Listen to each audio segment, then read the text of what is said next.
And we are just about to start this session now.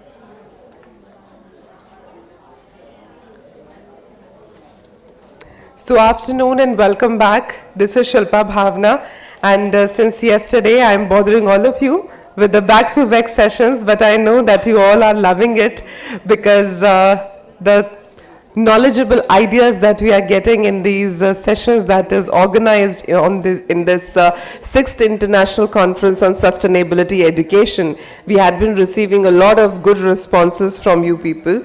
So now this is a time for the session that is cited as Integrated Risk Management, Education for Safety and Sustainability. So for this, I would like to invite the eminent panelists over here on the dais so that we can start with the session.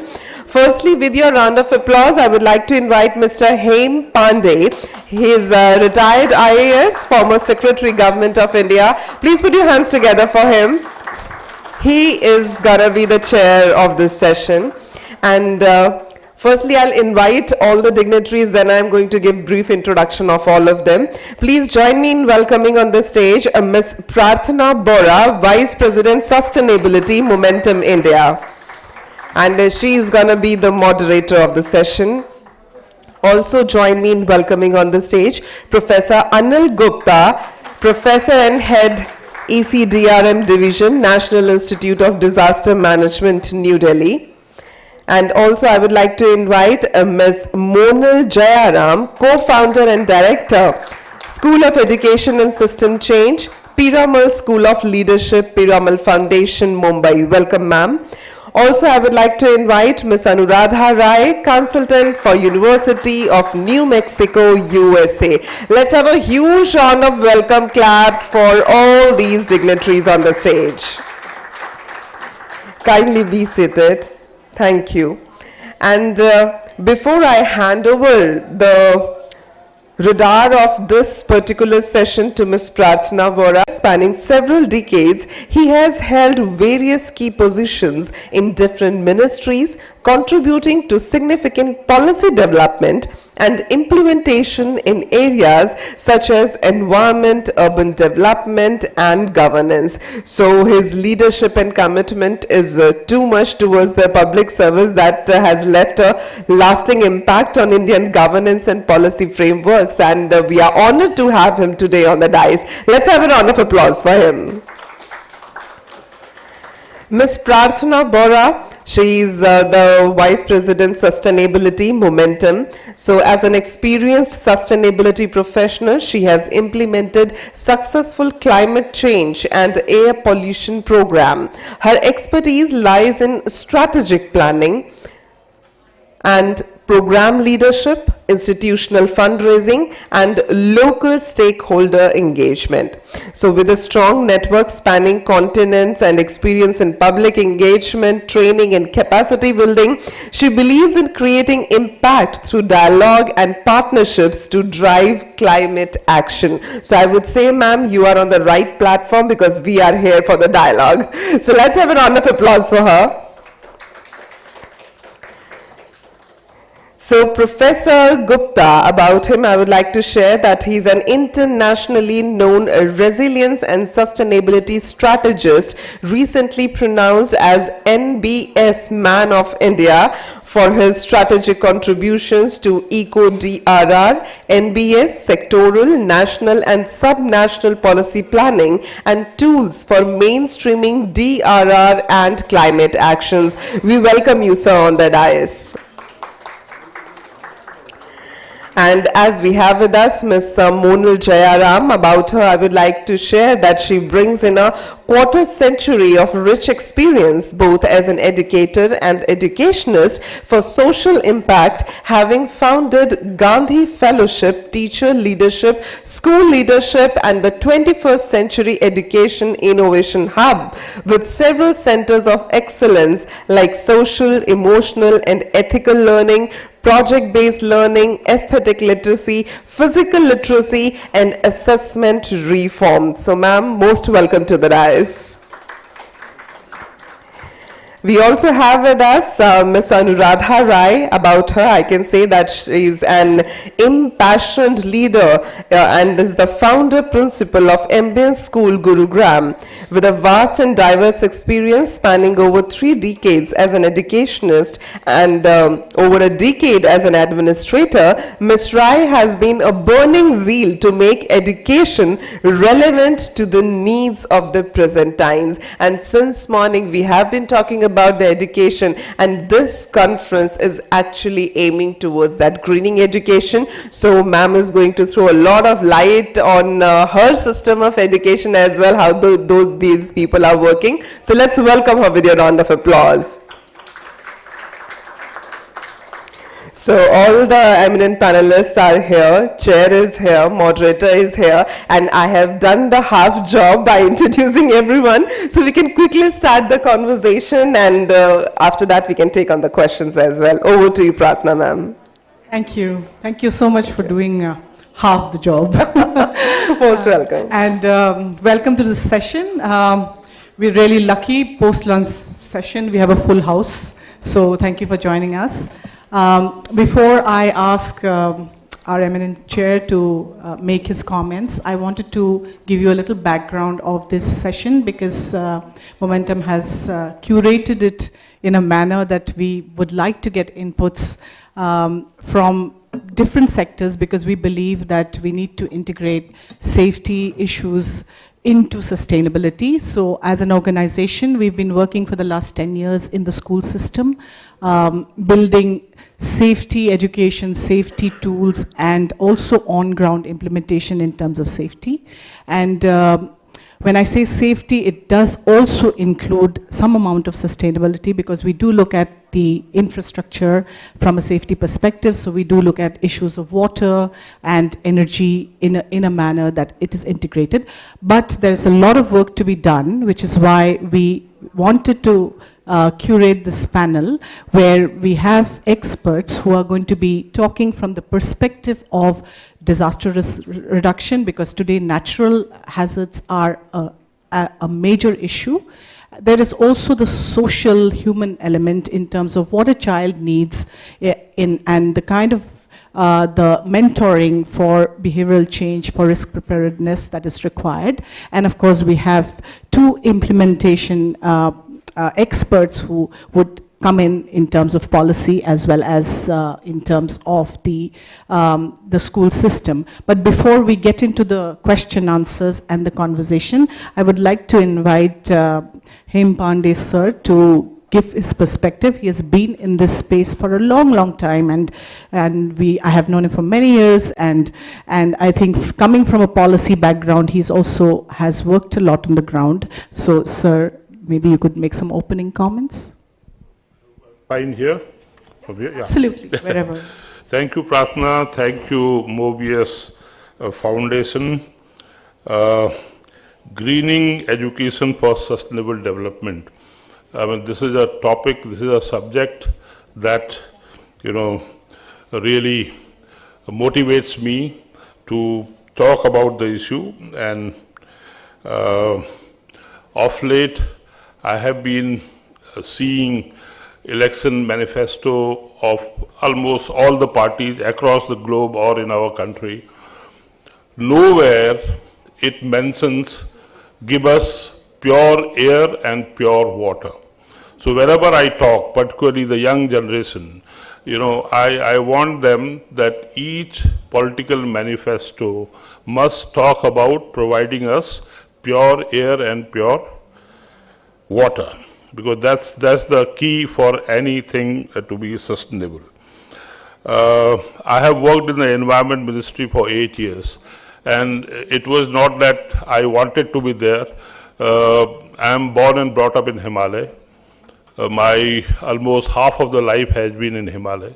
So I have seen, what green, the diversity of life, the interconnectedness of life forms provides us.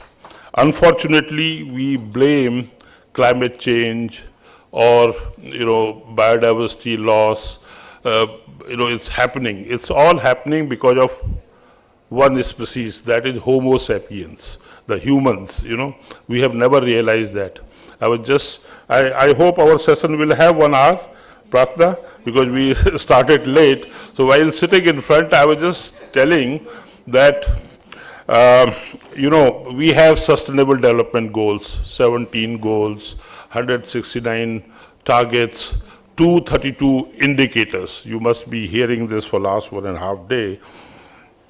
And the strength of these SDGs, which were earlier Millennium Development Goals, MDGs. MDGs were only for, least developed countries, LDCs. But SDGs are for all of us, underdeveloped, developed, developing, emerging, all economies. We have SDGs. And it's already, I guess, about 9 years have elapsed. I see no change whatsoever, and it will not happen because, sustainability is a talk shop. Why?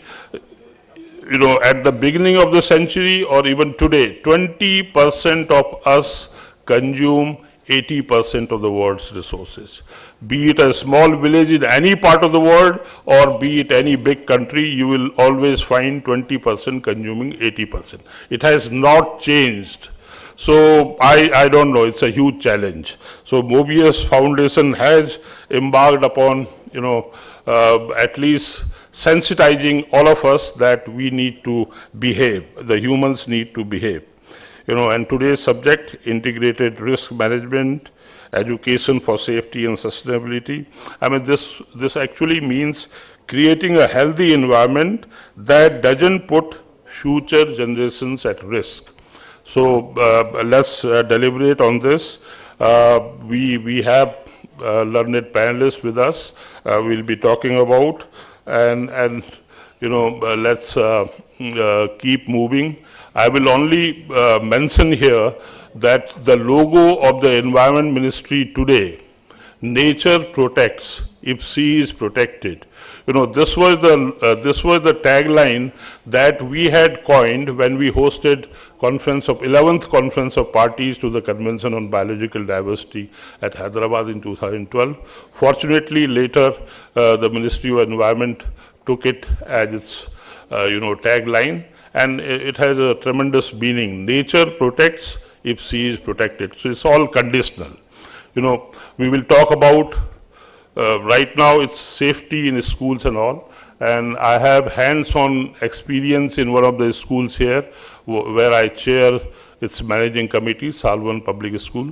So at the end of the discussion today, I will mention what is happening in this school, how we are moving forward so far as sustainability, education for sustainable development, how one is addressing that in a school in Delhi that I will be talking about at the end. So as I said, sustainable development goals are comprehensive, very comprehensive and actionable. Unfortunately, that action is voluntary.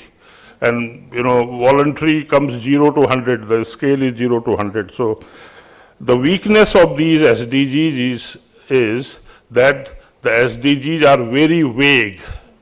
I think corporations and government will always talk about the vagueness of these SDGs. Very complex. We will find out why they are complex. And the largest and the biggest weakness to my mind is either you call it greenwashing or rainbow washing. Have you seen the SDGs logo, those 17 goals, rainbow colors? So, you celebrate World Environment Day on 5th June, Biodiversity Day on 22nd May, or Wildlife Day, Forest Day, this day, that day. Next day we forget. Many learned scientists are here. Professor Varucha just ended, or Anand Sarma is here. Their cupboards are full of recommendations for the governance, the government that of the day need to do. But whenever we have a crisis, we will set up a committee and start afresh without looking back at our own cupboards. Where, I am associated with GB Pant Institute in Almora in Uttarakhand. We had suggested green roads about 20 years back. And even today, the kind of massacre that is happening in Himalaya is, you have to see to believe it. So unfortunately, we don't learn from the past. So 2030 will come and go. SDGs there will be another rainbow washing, and maybe there will be more colors. But so let's internalize, let's address why are we getting into that cobweb? I call it jalebi system of governance, jalebi, round. So at least I have worked in Government of India in 3 ministries: mining, environment and consumer affairs. Unfortunately or fortunately, all 3 are regulatory departments. And that's why my frustration, we are big zero in regulation. We are very good at, making legal and policy framework. Pratna, yes, 30 seconds, right? Legal and policy framework, we have the best of the laws. We have the best of the policies. But there's a huge deficit in implementation. So let's try and find out why. Where are we lacking? Thank you so much. Thank you for this. Thank you. Thank you, sir. To 2030 of the UNESCO, which talks about 3 pillars in terms of safety in schools, and also makes an attempt to bring in the issue of sustainability. So the first pillar talks about safe learning facilities, which is what I just talked about when I said about the work that we're doing. The second pillar is more about school safety and educational continuity, which touches upon the social aspects about how we need to take safety also from the school and to beyond.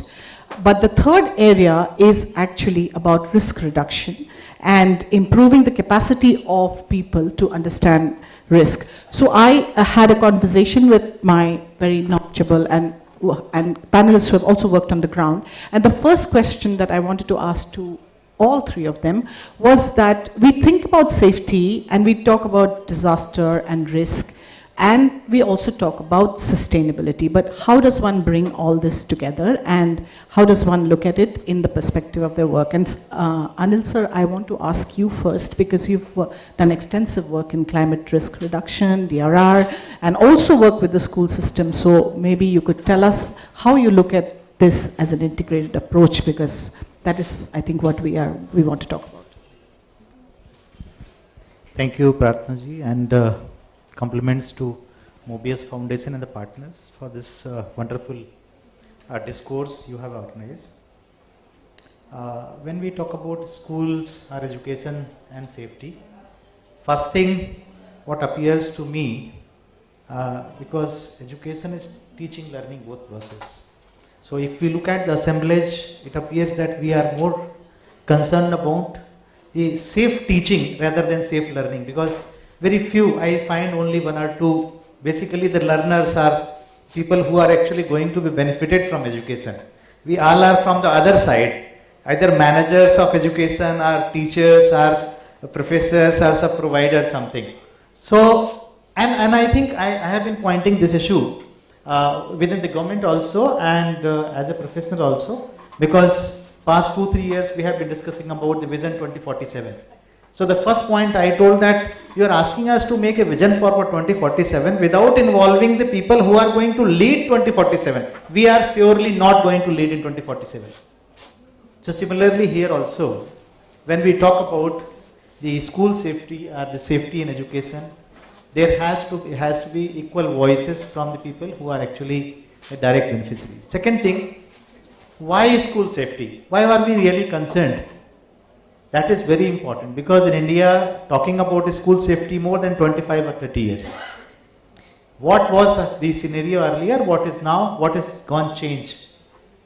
We have the similar concepts now also. जैसे वो earthquake में हम कहते हैं झुको, ढको, पकड़ो, drop, cover and hold.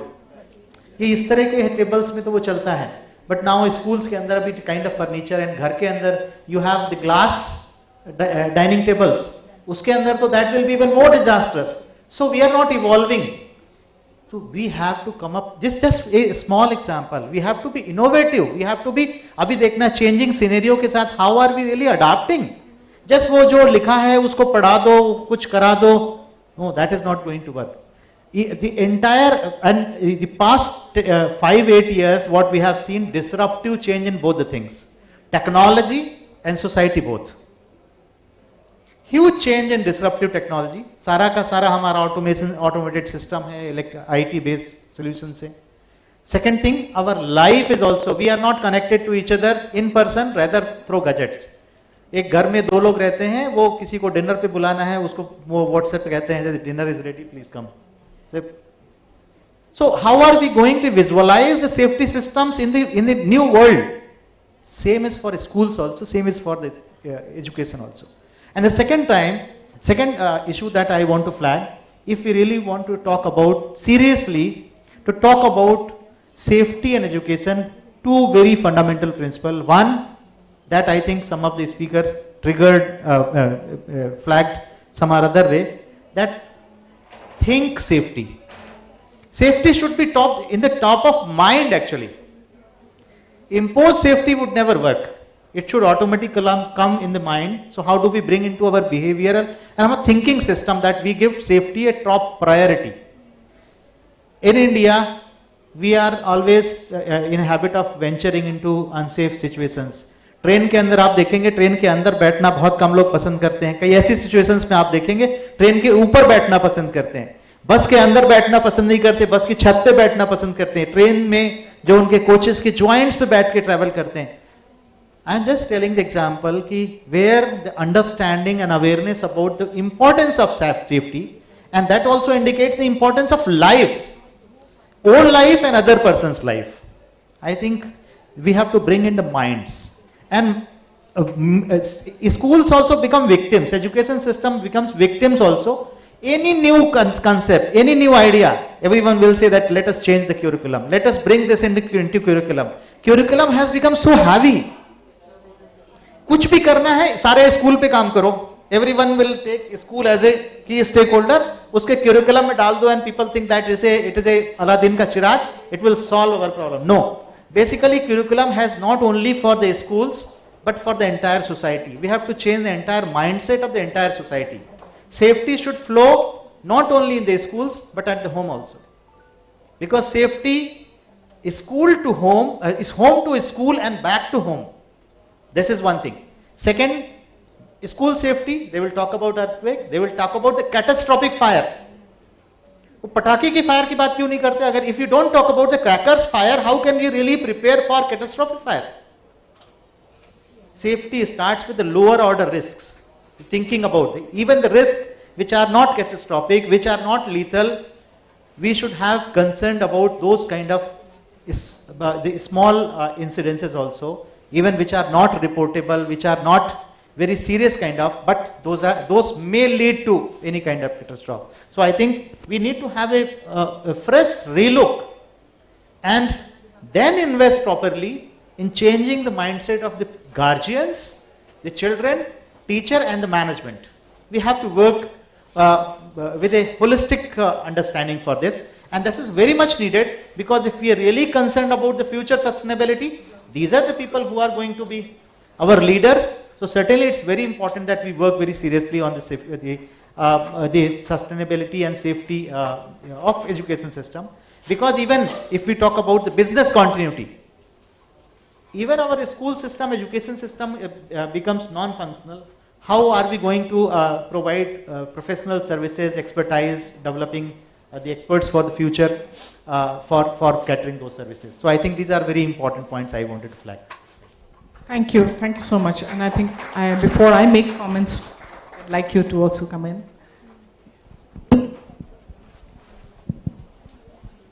Yeah, so I'm going to respond to your question from a very educationist perspective and wearing a teacher's hat, actually. And I think that I'm going to look at it from what is the purpose of education. It is to build thoughtful citizens. It is to build people who take action on the ground 20 years from now, in 2047, like Sir said. And it is to build probably people who have a sense of thinking on their own and being able to take action on their own, which we often call as, the educationists often call as agency, building their agency, or with people with the agency. So I think when you look at it from that angle, the National Education Policy, the new one, the 2021, speaks about safety and sustainability from this holistic perspective, you know, and how teacher education can be therefore brought in for that, how curriculum change can be brought in for that. I want to also speak about what probably hasn't happened till now, which is that we do a lot of trainings. हम कुछ modules बना देते हैं, हम वो लेकर जाते हैं, हम expect करते हैं बच्चे सीख लेंगे, टीचर सीख लेंगे, education department के लोग सीख लेंगे. But what really probably is needed is how does the mindset change? Because this is about behaviors. This isn't about कोई training ले ली और कुछ implement कर दिया. This isn't about that. So how does behavior change happens only when something gets internalized. Because at the time or at the moment of disaster, that new behavior has to kick in, not the old behavior. So I think it's a lot about that mindset change or behavior change that can happen, and probably the training and probably the curriculum development also probably is around that, is how I would look at it. Thanks. Thank you. Anuradha ma'am? Yeah, thank you. Firstly, thank you for inviting me. And I want to go back to your question when you said that how is safety and sustainability related, or is it related? So I think it is intrinsically related. So any system, if you see, which is not safe, it will not be sustainable. It is as simple as that. You look at any system. So I think there is no question. Safety and sustainability go hand in hand. And I want to also go back to Professor Pandey's, he mentioned about, children, like we are talking about, I think, what did he say about,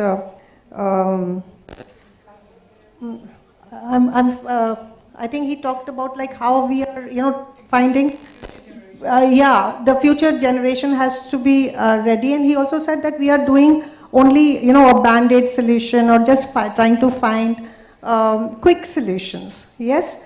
And also what will, I think we also, Professor Anil talked about, there's no voice, we are all discussing, and the future generation is also, is not present. And he talked about regulations, and also I feel personally as an educator, yes, policies and regulations are very important. Yes, that is true. But it is again what Monal said, it is about individual behavior, mindset, intent. And that will come, when all of us look at it from that lens. So it is not like, okay, another curriculum, another policy, another this, everything. So if I were a physics teacher, or if I were a language teacher or anything, you don't need to change the curriculum. It is just that you're looking at it from this perspective. There is interconnectedness. What does my action do for me, for for others, for my environment, for for the future? So everything, whether as individuals, and we are not talking just about children, we are talking about adults first. So how do children learn? Children learn from us. They are like a blank, initially when they don't have these, they are learning from us. So we need to, as adults, model it. And the second thing I wanted to say, take it from what Monal said, that schools are basically, I think you talked about full of schools. So schools are a microcosm of the society. And I think schools and teachers are gateways, to kind of, what it would look like.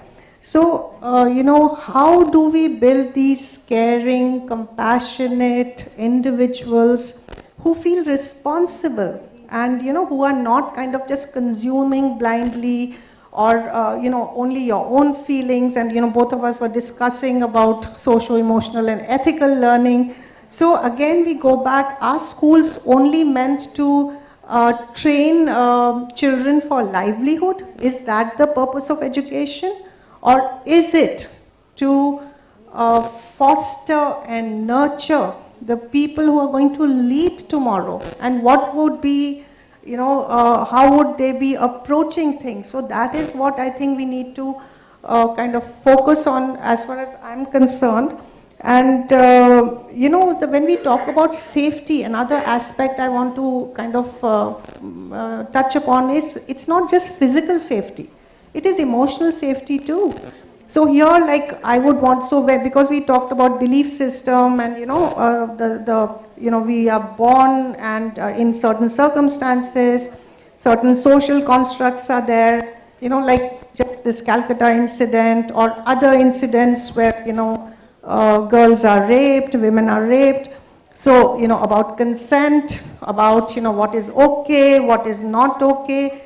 So, we are always telling our girls, what kind of clothes to wear, and we say that why were you out? It was not safe, but why is it not safe?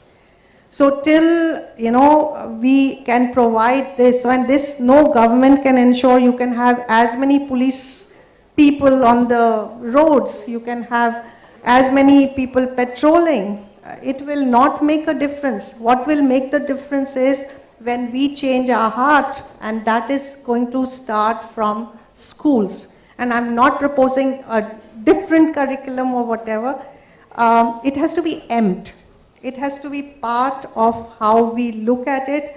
So again, it will have to start with vision, the school leaders, the training, how do we do, and it cannot be a one-off training. It cannot be like some ready-made thing and, everyone goes and does it. It has to be an engaging dialogue, ongoing training. So for that, which is sustainable. Sorry. Thank you. So I think the three panelists have clearly emphasized that behavioral change is what we need, whether it's within the school system or going beyond the school system. But I want to shift a bit because we're talking about safety and sustainability, and whenever we talk about safety, I think immediately the conversation goes to the building safety or how we make a safe premise.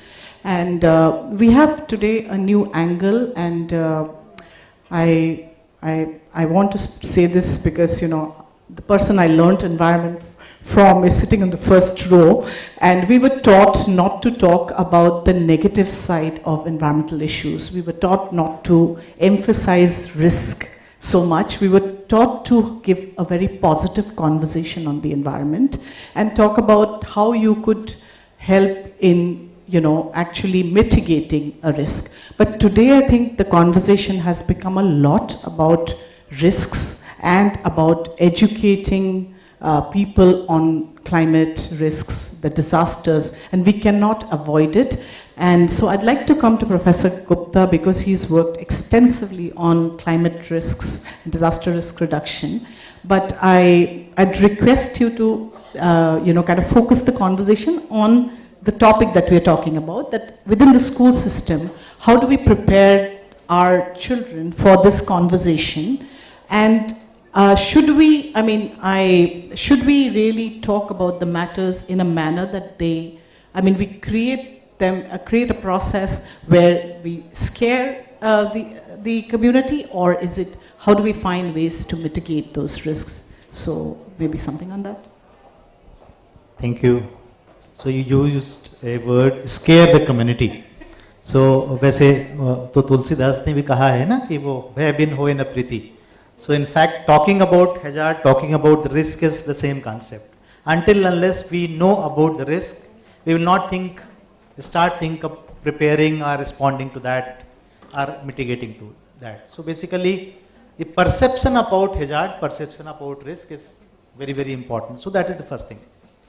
And talking about the initiatives with the school systems or education systems, so I often say that India is a highly undulating terrain.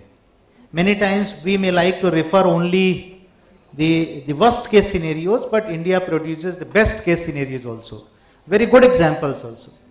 I am just talking about the NCR Delhi, and Dr. Harsh Gupta Sahab is sitting here as a chance, and when he was member NDMA, that period I recall that we motivated many schools in Delhi to prepare and rehearse their disaster management plans, and we instituted some awards for the best plans also. And many of those schools are still continuing doing that, continuing those mock drills also. Only thing that the good cases have to be replicated substantially and multiplied in a very high numbers and very high rate. We should not be very slow. So this is one thing. Second thing, we need to bring in the new aspects of risk.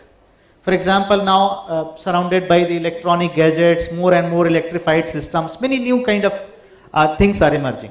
So just 4 quick points in response to your question. One is that how do we perceive the climate change related or even non-climatic hazards also to education and schools. So we have very clear examples. We don't have to do a lot of research. Many of the coaching institutions got fire in past 4, 5, 6 years. Surat incident, Kolkata, Delhi, Gurgaon incident, Dwarka, several incidences are there. Kumbhakonam, still we have not forgotten. Bhuj earthquake, we have not forgotten. So schools were the primary victims in many cases. Second thing, we also recall 2019, the health emergency because of the high level of air pollution in Delhi. So lateral dimensions are also emerging, which were not considered as a kind of a disaster. So new disasters are emerging. Heat wave has emerged and a new kind of disaster, which we have never thought. Urban flood or water logging. Simple water logging, which is not in fact a disaster all the time, but will disrupt your education services. That's very important. Schools, we are talking about the toilets in schools. If the toilets are flooded, our toilets are run out of water. In both the cases, too little water or too much water. If toilets are not functional, how you expect that girl child comes and stays in school? So there are so many interconnectivities that we need to study. And what happens that many times we look at the school safety highly in isolation. So that's very important. Infrastructure. And then school safety, if we talk about the school safety issues in Chanakyapuri area, it will be different. In a posh area, it will be different. But if you go to peri-urban areas, or the peripheral areas of Delhi, Badarpur and other things, even the water sanitation can stop children, water sanitation issues will stop children going to school. There's a garbage dump on the way to school. And we expect that children to pass through that garbage where they pass and they reach a school. Then many times even children have to be along with their mother and father, they have to be in queue for water. There are incidences in Delhi, in Delhi also and many other places also. So infrastructure failure, infrastructure functioning failure, food, nutrition, even employment, even the safety and security of their parents also. If their parents are ailing, if both parents are ailing or something happened to their parents, how can we expect their children to come to the schools? So I think safety in school or safety in education have to be seen both ways, in a holistic way. Second point, when it comes to role of education system, that's very, very important, because these are the people, and if you look at even the schools, 10th or 11th, 12th standard people, now students are very innovative. They have that kind of potential. They are coming up. They are now talking about the startups, innovations, business opportunities. And if we include undergrads and even more, if we cover those also under schools, actually that is the future. So we integrate, we just infuse the ideas that how entrepreneurship opportunities are there in the climate change domain, green growth domain, disaster management domains. Many students would like to think about that, come up with new ideas. And the third thing, any kind of mission requires support from economic fraternity. So if we also look at that, what are the business opportunities in the area of safety, in the area of disaster management? Until unless we look at that, market is not going to support. And if market is not going to support, the social change without market support, talking may be good. We may talk about welfare, we may talk about hypothetical things, but it's not possible. Whether because of the business interests and then the CSR and other kind of supports, then all kind of supports will come. If there are business interests, all kind of supports will come for anything. So I think these are the 3 points I wanted to tell. And the 4th point, that 5 segments: nutrition, health, protection, particularly of the girl children, these kind of issues. Then education system itself, the location of the building, whether building is vulnerable to flooding, heat or whatever. So I think these are few points I thought that from my perspective, these are very important dimensions to have a clear model and then local contextualization. Because the same model may not work exactly in Gujarat, same model may not work in Tamil Nadu, same model will not at all work in Northeast. Distance and many things will come and play different roles. So, thank you. Thank you, sir.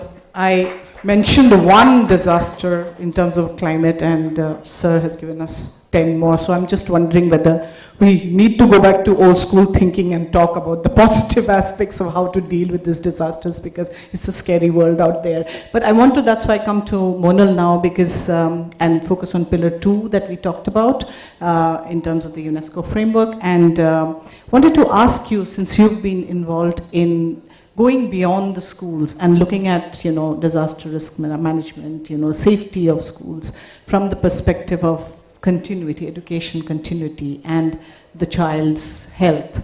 So maybe you would like to talk about some of the work you're doing so that, we also talk about some solutions. Yeah, thanks. So yeah, I'll give some examples, live examples from the ground actually, to speak about this. One, I think a lot of the focus needs to be on compassion. And when I say compassion, it means that it is compassion for all living and non-living beings. Because that actually brings, we have seen that brings children to start thinking about what is the interdependence with not just other people, but also with nature, with whatever the resources that are available around them. So, just one example of that, if I give, we were doing something with children and we used art for that, and a child drew something like a jhopdi. And we said, why did you draw this? What is it that you're thinking about? And she said, this gives me safety. Okay, so it's a very small resource.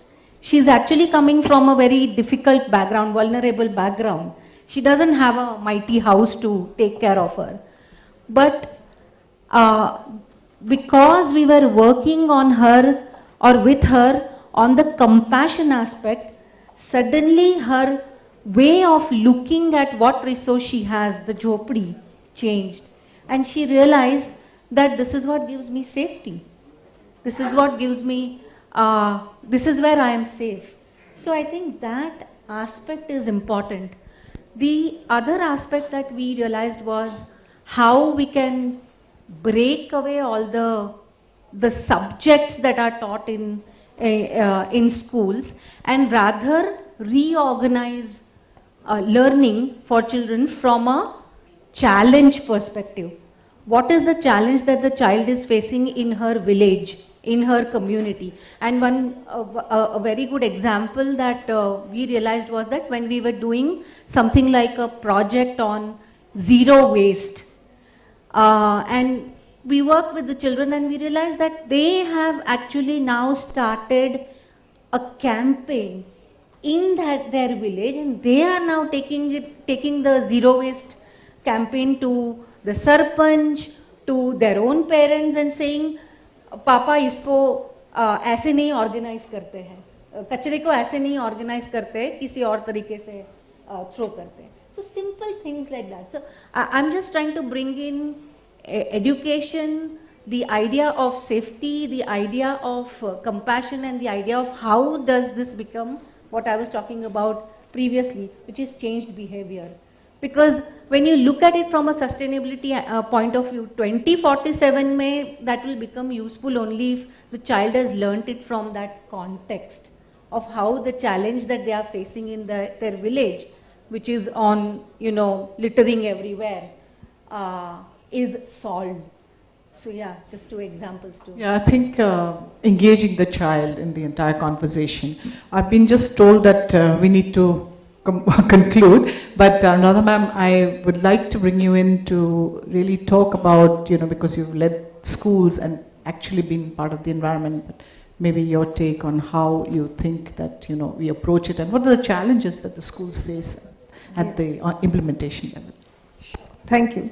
So I think a little bit I talked about, so see, it has to be, that intent has to be there, that buy-in has to be there, that vision has to be there, and that has to be seen in everything that the school does. So whether it is infrastructure, whatever activities, behaviors they are doing. A simple example is, I want to compliment, so instead of the plastic thing, what has been used today. So children, you don't have to teach everything, they will be learning. So one is that. The other thing I already talked about, the curriculum piece, and the pedagogy.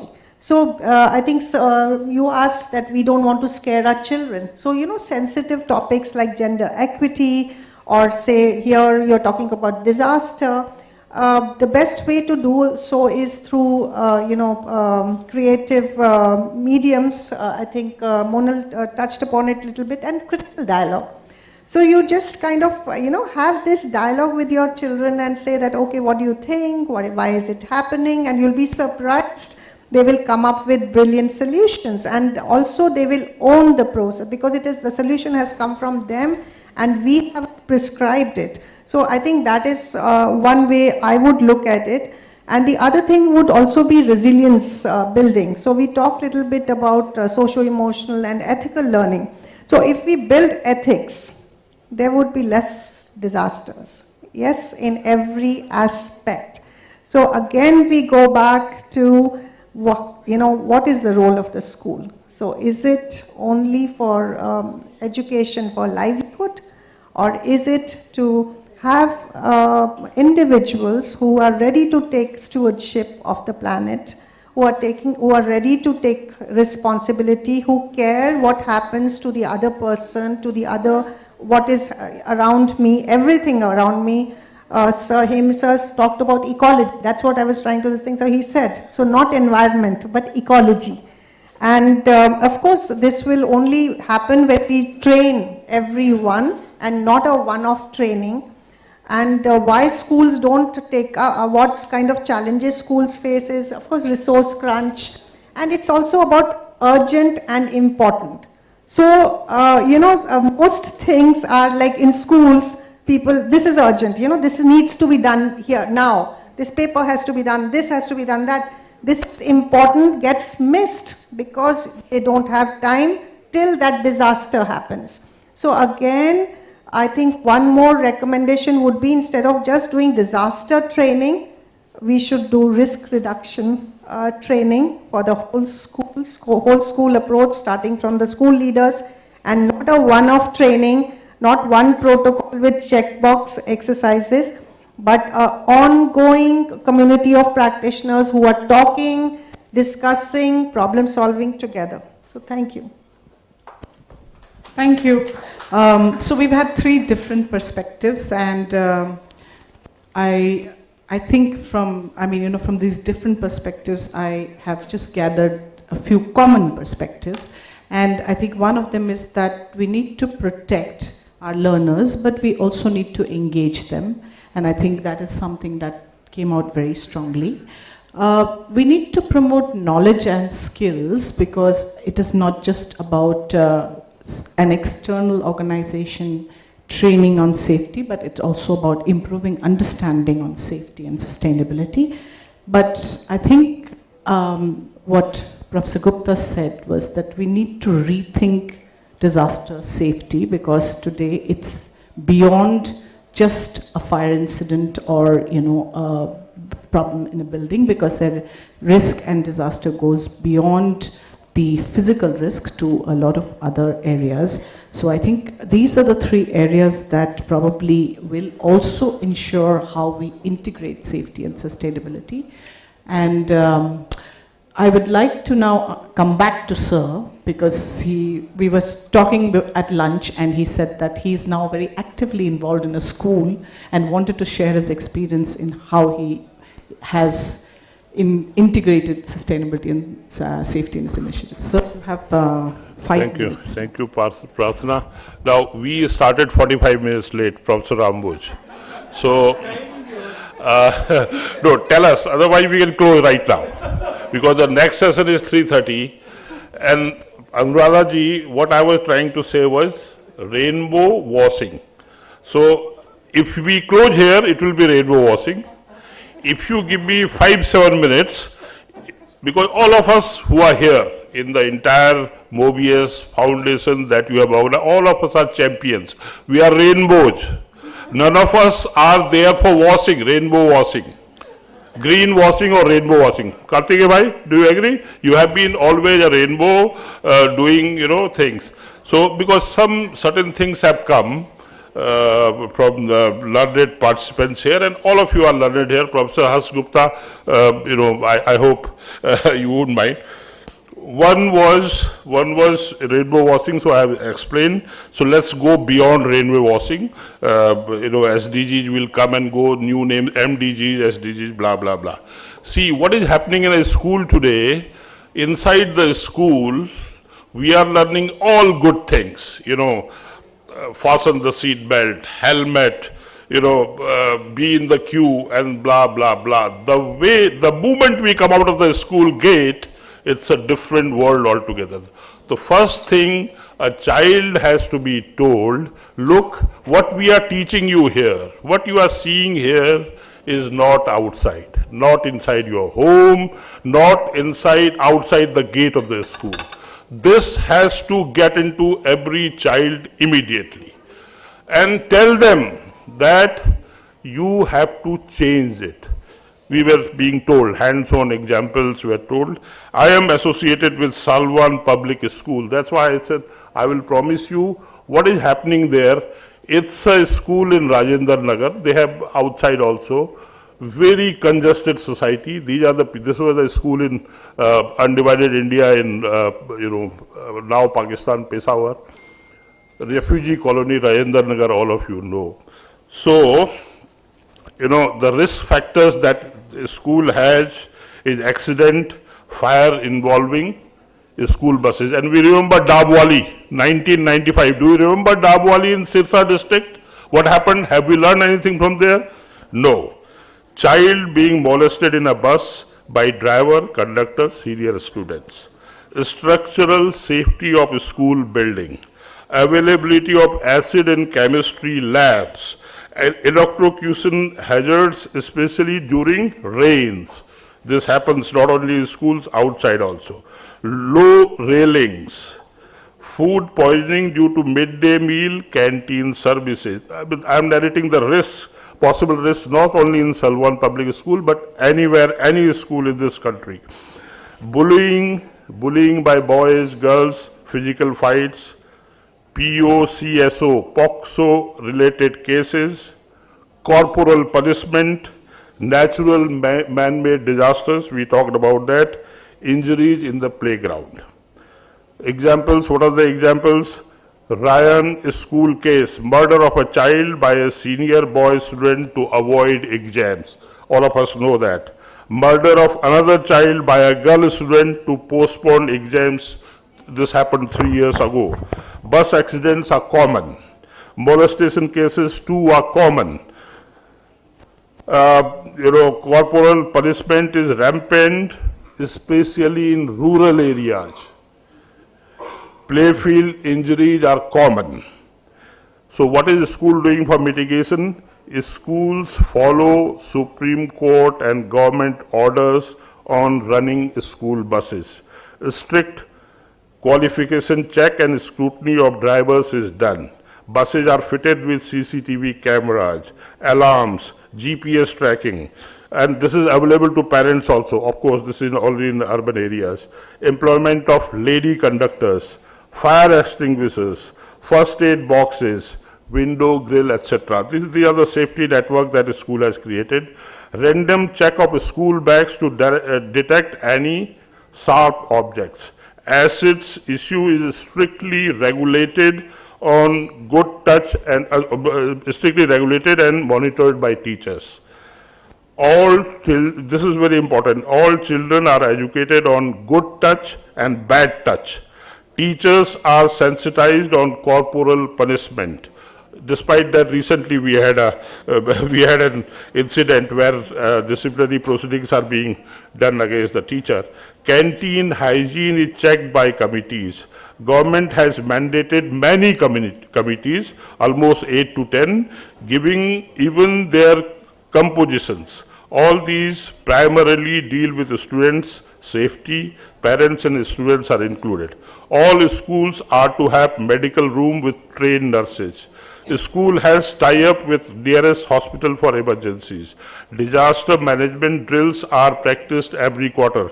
Professor Gupta, children are never left unsupervised. All girl and primary toilets are manned by lady staff round the clock.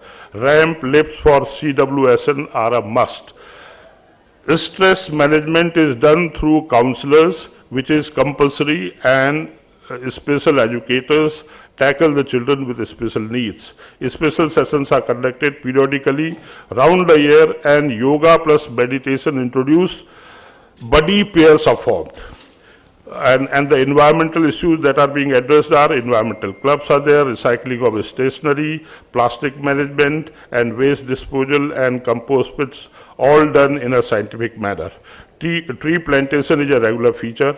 Rainwater harvesting is compulsory. Solar panels are installed on roofs.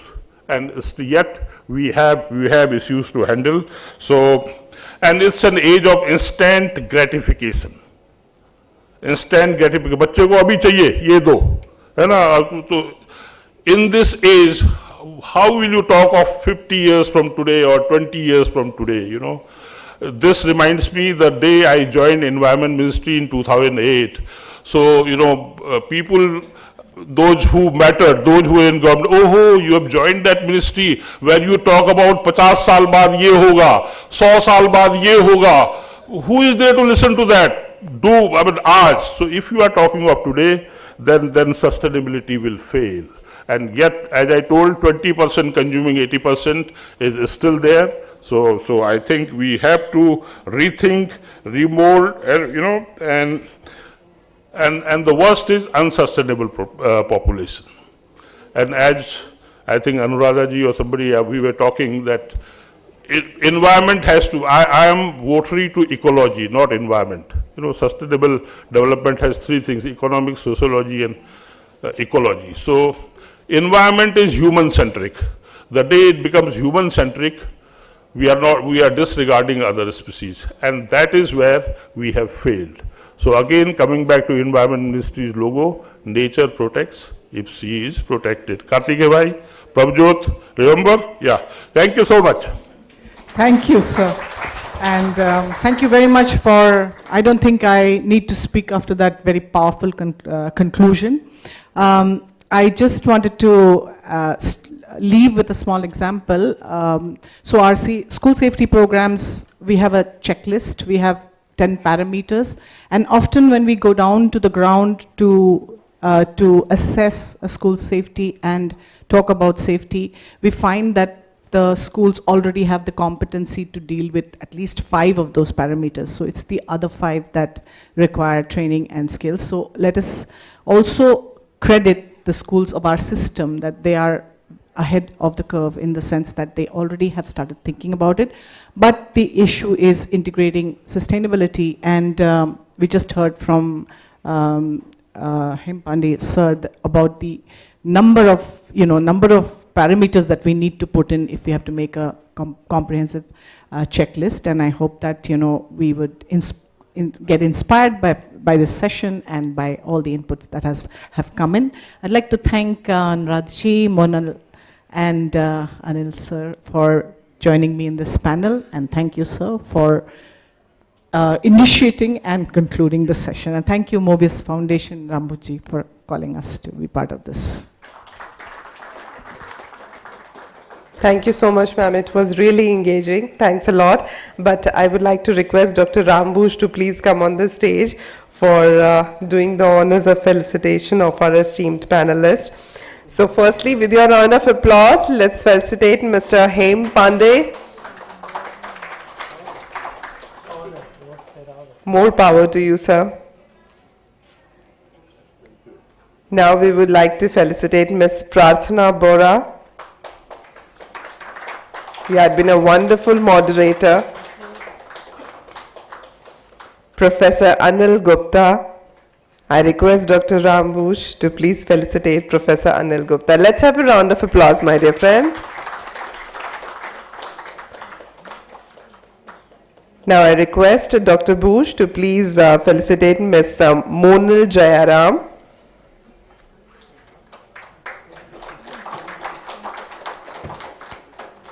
And as we have with us Ms. Anuradha Rai, so I request Dr. Bush to please felicitate Ms. Anuradha Rai.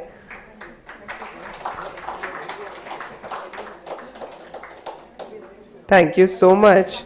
And let's have a photo up together.